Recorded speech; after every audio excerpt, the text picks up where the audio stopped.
2022 has seen many incredible horror game releases, but none were as expected by the gaming community as Callisto Protocol. Sadly, the game launched to a mixed reception, so I got curious and went in to examine what this game is all about. Hi everyone, my name is Jeremy and this is my non-spoiler review for Callisto Protocol for the PS5. This game was developed by Striking Distance Studios and published by Crafton Incorporated. So what is the story premise of Callisto Protocol? In this game, you play as Jacob, a pilot who was on a job to deliver a cargo to the Callisto moon. Things don't go as expected, and you crash and get arrested to the Black Iron prison on the Callisto moon. As you are there, something goes wrong and throws the prison to disarray, and now you must find a way to escape. This game's story is told through cutscenes and audio logs that give insight to key events and character motivations. And one of the things that makes the story presentation in this game pretty impressive is the visuals. The game goes for a very hyper-realistic look. Character models look incredibly real and are highly detailed. The same can be said for the environments, which have a lot of gory details. Sadly, even though the environments have a lot of detail, it gets visually monotonous after a certain point because it's mostly long corridors with metal walls, ceiling, and floors. The idea of Black Iron Prison as a setting for this game is incredibly interesting, but I feel like it's reduced to something that is visually boring. One of the things that makes this game stand out is the gore. The gameplay has a lot of it. When you're hitting enemies, you can see them getting dismembered, and even your deaths are extremely gory and detailed. In what regards to the performance of the game features a performance mode, and the game ran at 60 FPS most of the time, with some areas having noticeable frame rate drops, but nothing serious enough to take away from the gameplay. In what regards to the music, all I can say is that it is your standard tension ambience music in the background and environmental noises to keep you on edge. So let's talk about the gameplay. Callisto Protocol is a third-person, narrative-driven action survival horror game. The main focus of the game is in the fighting and in the visuals. In terms of what you do, you explore the area in which you are in, fight enemies, and move forward, opening doors, activating switches to continue the story. Exploration is extremely limited because most of the time the environment is just a long hallway with occasional open spaces to fight enemies. As you explore, you will find loot boxes where you can acquire resources like ammo, healing items, credits, and items that you can sell for credit. You can also find schematics to create new weapons, and you can loot enemies by stomping on them after killing them. You can also find audio logs and character card information that give you more insight into the story. Every so often you will find the machine that serves like a shop where you can sell items and upgrade your weapons. You have a limited amount of inventory space that will increase as you progress throughout the game. So let's talk about the fighting specifically. The fighting in this game is very melee focused. You can dodge, block, and attack with your different weapons. One of the things that distinguishes the fighting in Callisto Protocol is that they want you to combine your different weapons while you're fighting. In other words, even though the game is mainly melee focused, you can use your gun and other weapons with your melee weapon to defeat your enemies. Like for example, if you hit an enemy multiple times, you will get a cursor on one of its extremities, be it the head or an arm, and when the cursor appears, you can shoot with your weapon to do some additional damage, and you can use other weapons that you have to manipulate the fight to your advantage. You can shoot your weapon without having to wait for the prompt, but it is recommended that you do it this way so that you don't waste too many bullets. In most fights, you will have to fight multiple enemies at the same time, so it is important to learn to crowd control.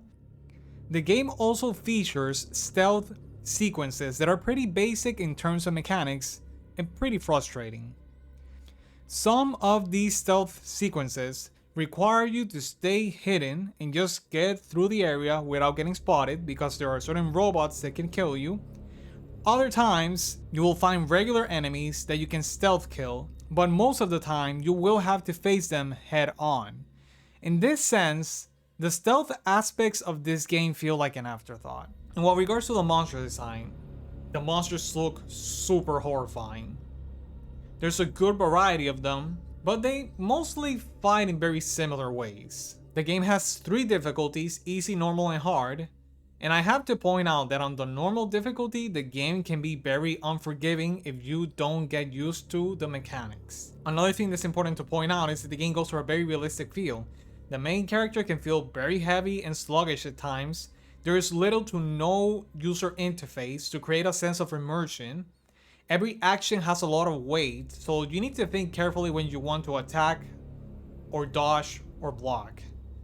And obviously the fighting is very gory, visceral, and intense, which is one of the highlights of it. It is important to point out that the game does some good use of the PS5 controller, using the haptic feedback, motion control if you wish to activate it, and the radio communications and audio logs in the game can be heard through the controller, which was pretty cool. So let's talk about the pros and the cons of this game. I'm gonna start with the cons, because there are quite a few of them. I guess, first of all, one of the things that really bother me is that the game is extremely linear. I do not complain when a game is linear and is trying to tell a story, but in this case, I feel like it's taken to the extreme. You will be exploring long corridors, you won't be able to go back, and when there's more than one route, it's hard to distinguish what is the optional way and what continues the story.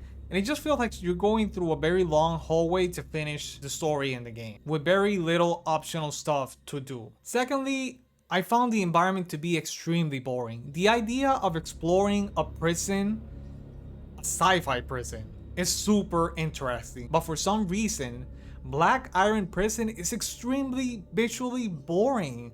You're just exploring long passageways with a lot of pipes, a lot of metal stuff, and it's just not very interesting. Third, I would have to point out the inventory management, which I feel like should not be a thing in this game. Obviously, this is a survival horror game, and that's one of the staples of survival horror, but I don't feel like this game is built around inventory management. You have only 6 slots in the early parts of the game, and they get filled up very quickly, and you reach the shop every so often, but you're gonna end up leaving a lot of items behind.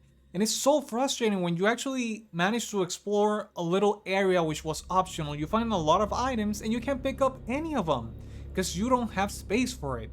And that's something that was constantly happening, and it was very frustrating and infuriating because it limits how much you can upgrade during those early parts of the game, and it just feels like it wasn't very well thought out. And last but not least, the fighting in this game has certain issues. And I have to make a little stop here.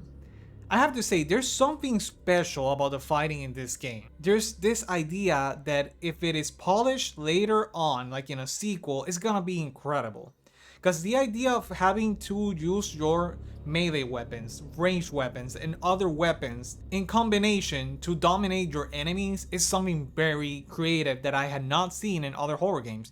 Usually, horror games go either for a very melee-focused fighting or a very range-focused fighting, but Callisto Protocol tries to combine them in a very cool way. Additionally, the fighting feels very visceral, very intense, which I really liked, but I feel like there was something wrong with the execution. First of all, your character can't take too many hits. During the fight, you cannot heal, or you should not heal. Because if you use your items to heal, he takes a long time to heal. Those items were designed to be used outside of fighting.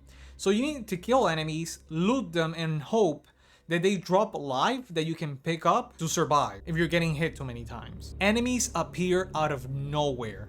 You hear them around you, but I don't think the game has 3D audio because I hear them very close and sometimes they just appear very far away. I can't distinguish where they're coming from, and a lot of times enemies appeared and there was no audio cues. In a lot of enemy encounters, you're gonna see that you're gonna get certain cheap hits. I remember getting hit by enemies while opening doors, and enemies can even stack their attacks, meaning that multiple enemies can attack you and they can stagger you, which can get very frustrating very fast. In that sense, the end product is a frustrating experience with enemy encounters. So let's talk about the pros of the game. I'm not gonna lie, the only pro of this game is the visuals. That's it. The game looks very good, the characters look very good. That's about it. In conclusion, Callisto Protocol gives the players an interesting and familiar premise with a unique setting, incredible visuals, and some interesting gameplay ideas. However, the execution falls short. An interesting setting is reduced to monotonous long metal hallways that are explored in an extremely linear way, and some interesting gameplay ideas are executed in a way where it ends up being frustrating most of the time. In the end, Callisto Protocol aims for the moon but falls short of it, offering players a very mixed and forgettable survival horror experience. For this reason, I recommend this game, but with caution. Be aware of what you are getting into. So that's gonna be it for my non-spoiler review. I hope you guys enjoyed this, and I'll see you guys next time. Bye! Lethal force authorized. Guys, they can't track us. Prison systems are breaking down like that elevator back there. Just stay out of their line of sight. Stand down. Unit immobilized.